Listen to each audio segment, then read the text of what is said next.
¿Te imaginas que 14 familias fueran dueñas de prácticamente todo un país? Pues eso fue lo que sucedió en El Salvador a finales del siglo XIX, principios del siglo XX. Un pequeño grupo de familias controlaba la tierra, el dinero, el poder, el destino de toda la nación. ¿Pero de verdad eran solo 14? ¿Y cómo llegaron a tener tanto poder? Hoy en este video te voy a contar cómo nació el mito o la realidad de las 14 familias de El Salvador. Para entender esto tenemos que viajar a 1880.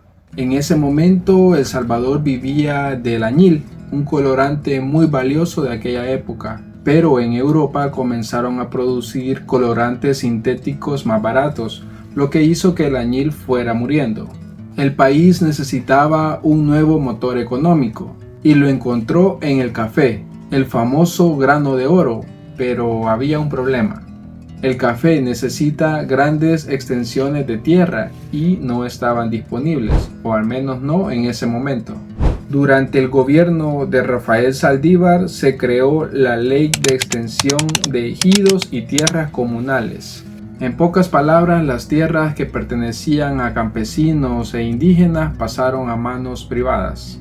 Miles de campesinos perdieron sus tierras y pasaron a ser simples jornaleros. Y grandes extensiones de tierra terminaron en manos de empresarios, muchos de ellos de origen europeo. El argumento era simple: modernizar la economía, pero el resultado fue que la riqueza se concentró en pocas manos. Y de ahí nace el término las 14 familias, pero en realidad eran más de 14 familias. El número 14 es simbólico por los 14 departamentos que tiene el país. Se decía que cada familia dominaba un departamento. Entre los apellidos más conocidos están Gil, De Sola, Dalton, Wright, Goltry, Dueñas, Regalado, Sol, Samayoa, Cristiani, Quiñones, Girola, Salaverría, Álvarez, entre otros. Estas eran las principales familias que controlaban la tierra, las exportaciones y el poder político. Para tener una idea, se dice que la familia Girola controlaba desde lo que hoy conocemos como Lourdes, pasando por Santa Tecla hasta llegar a Antiguo Cuscatlán.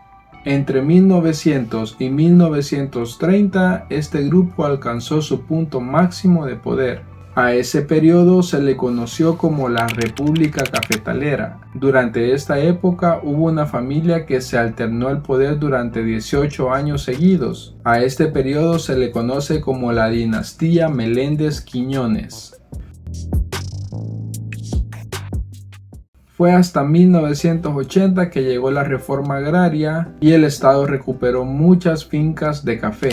Fue entonces que quedó establecido en el artículo 105 de la Constitución que nadie puede poseer más de 245 hectáreas de tierra rústica. Otro factor que incidió en el declive de este poder fue el conflicto armado, y con el tiempo la economía dejó de depender del café. Fue entonces que apareció la banca, el comercio y los grandes capitales externos. Entonces surge la pregunta: ¿aún existen las 14 familias? Algunos dicen que sí, pero que ya no tienen el mismo poder. Otros creen que simplemente han cambiado de estrategia. Lo cierto es que muchos de esos apellidos aún resuenan en las altas esferas del poder político y económico de este país. ¿Y tú qué piensas? ¿Crees que fue un mito exagerado o que realmente hubo un pequeño grupo que controló El Salvador durante mucho tiempo? ¿O que incluso aún lo siguen controlando? Déjalo en los comentarios, te voy a estar leyendo y te agradecería mucho que te suscribas.